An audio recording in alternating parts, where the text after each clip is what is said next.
દિવાળી અને નવી ખેતીની તૈયારી માટે ખેડૂતો પોતાનો પાક માર્કેટિંગ યાર્ડ ખાતે મગફળી વેચવા આવી રહ્યા છે। ત્યારે માર્કેટિંગ યાર્ડ બહાર પણ વાહનોની લાંબી કતારો લાગી।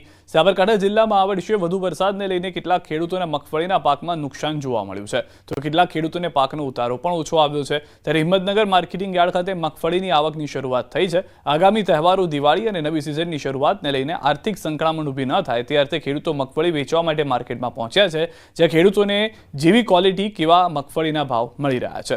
ખેડૂતોની માંગ છે કે સરકાર ટેકાના ભાવે ખરીદી જલ્દી શરૂ કરે તો ખેડૂતોને વધુ ભાવ મળી શકે અને ઓપન માર્કેટમાં જે ભાવ મળી રહ્યા છે તેનાથી હજુ પણ વધુ ભાવ મળે તેવી ખેડૂતોની આશા છે। આજે હિંમતનગર માર્કેટમાં 28 થી 30,000 બોરીની આવક છે। લગભગ ભાવ સારા માલના 1450 ની આસપાસ જ પડે છે ને હવાવાળો માલ હોય ને 1100-1200 ની આસપાસ ભાવ પડે છે।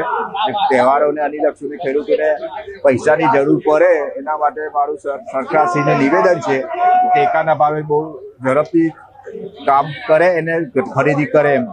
અત્યારે તહેવારોના કારણે લોકોને વેચવાના પૈસાની જરૂર હોય, વેચવાલી બહુ છે એટલે આવકોના પ્રેશરના કારણે બજારો 50-100 રૂપિયા બજાર ઘટ્યું છે।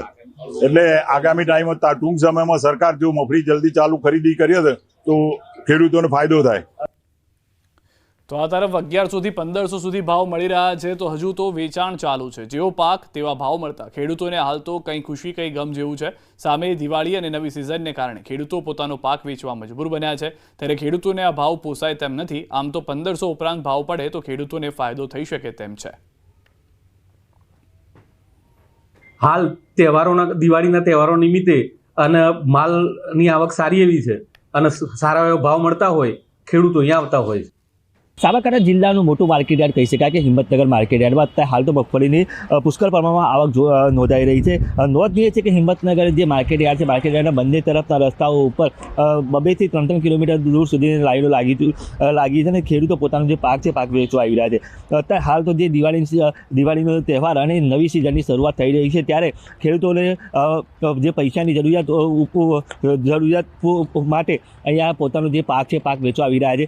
કહી શકાય કે આ ભાવની વાત કરીએ તો 900 થી લઈને સરેરાશ 1500 સુધીના ભાવ ખેડૂતોને મળતા હોય છે। સૌથી વધુ ભાવ અહીંયા મળતા હોવાના કારણે ખેડૂતો હિંમતનગર માર્કેટ યાર્ડ ખાતે પોતાનો પાક વેચવા આવી રહ્યા છે। આ ઉપરાંત વાત કરીએ તો આસપાસના જે જિલ્લાઓ છે, જિલ્લાઓ સહિત આસપાસના તાલુકાઓમાંથી પણ જે ખેડૂતો છે પોતાનો પાક હિંમતનગર માર્કેટ યાર્ડ ખાતે વેચવા માટે આવતા હોય છે। લાંબી લાઈનો આવતીકાલ વેચાણ માટેના પણ ટ્રેક્ટરો અત્યારથી આવી ચૂક્યા છે। એટલે કહી શકાય કે જે એક દિવસ અગાઉથી જ ખેતરો પર ખેડૂતો પોતાના ટ્રેક્ટર લઈને લાઈનમાં ઊભા રહ્યા છે। સારા ભાવની આશા અત્યારે હાલ તો ખેડૂતો પોતાનો પાક વેચી રહ્યા છે। ઈશાન પરમાર, ન્યૂઝ 18 ગુજરાતી, સાબરકાંઠા। પાટણમાં